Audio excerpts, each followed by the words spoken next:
Hey everybody, welcome back to the channel. You guys know I love to travel. And I love hearing about your travel stories too. Keep them coming in the comments. You never know, I might give you a shout out. Speaking of travel, did you know that in some parts of China it's considered rude to finish your meal? I know, right? Wild. We're going to dive into 10 crazy cultural differences in China that might just surprise you. Get ready to have your mind blown. Understanding and navigating the diverse cultural norms and customs in China can be overwhelming. But don't worry, I've got your back. We're going to break it all down, nice and easy. All right, first up, let's talk about food, because who doesn't love food? In some parts of China, when you're invited to someone's home for dinner, finishing everything on your plate can actually be seen as a sign of disrespect. It's like saying, hey, you didn't give me enough food, man. I know, it's the opposite of what we're used to, right? Instead of being a member of the Clean Plate Club, you want to leave a little bit of food on your plate to show your host that you're satisfied and that they provided plenty. It's all about being a gracious guest. So next time you're in China, maybe pace yourself at the dinner table, you hear? Next up, we've got the color red. Now, we all know red is a powerful color, but in China it's on a whole other level. Red is considered super lucky, like off the charts lucky. It symbolizes prosperity, joy, and good fortune. You'll see red everywhere, especially during weddings, festivals like Chinese New Year, you name it. They even believe it wards off evil spirits like some kind of red-hot force field. So, if you're ever feeling unlucky, just throw on something red. You might just change your fortune. Who knows? Okay, let's talk chopsticks. Now, I've been known to struggle with chopsticks from time to time. Anyone else? But in China, it's like they were born with chopsticks in their hands. But here's the thing, there's like an actual art to using chopsticks. And there are some definite don'ts you want to avoid. For instance, whatever you do, don't stick your chopsticks upright in your rice bowl. It's a big no-no. It's seen as disrespectful because it resembles incense sticks used in funerals. And nobody wants that kind of vibe at the dinner table, am I right? Also, try to avoid passing food directly from your chopsticks to someone else's. Again, it's kind of got that funeral ritual thing going on, and it's just considered bad luck.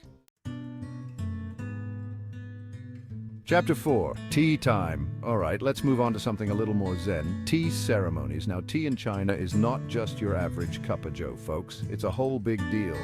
We're talking centuries-old traditions, careful preparation, elegant presentation, the whole 9 yards.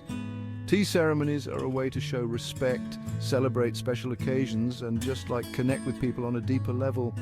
Offering tea can even be a way to apologize or show gratitude. It's like a universal symbol of peace and harmony.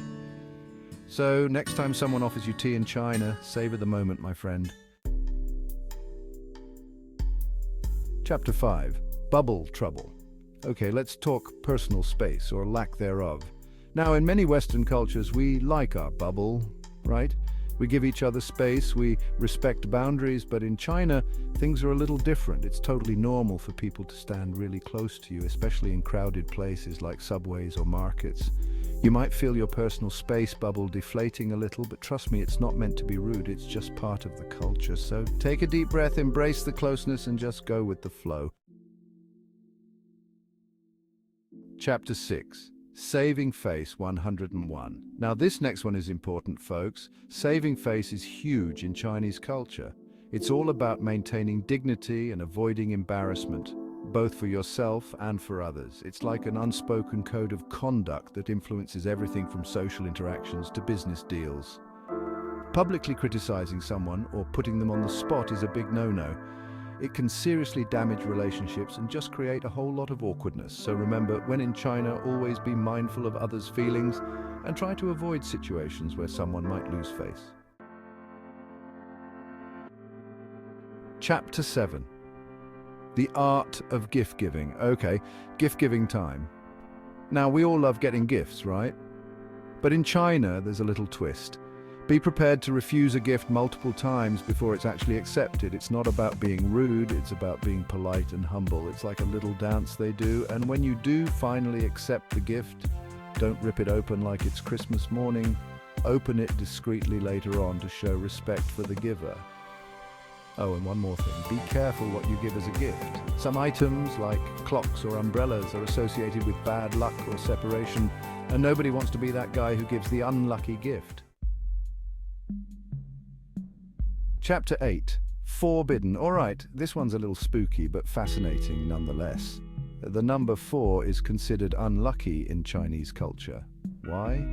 Because it sounds like the word for death, and nobody wants to mess with that, right? So you'll often find that buildings skip the 4th floor altogether, kind of like how some buildings skip the 13th floor here in the West. And people avoid using the number 4 in phone numbers and license plates like it's the plague. It's just bad juju, you know what I'm saying? Chapter 9. Keep it PG, folks, all right. Let's talk PDA, or rather, the lack of it. In China, public displays of affection are generally frowned upon. It's just not really their style.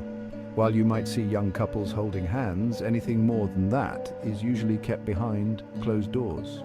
So if you're used to getting your smooch on in public, you might want to cool it a bit when you're in China. Just keep it classy, keep it respectful, and save the PDA for later. Chapter 10, respect your elders. And last but certainly not least, let's talk about respect for elders. This is huge in Chinese culture. Elders are revered and honored, and there are a lot of customs surrounding how you interact with them.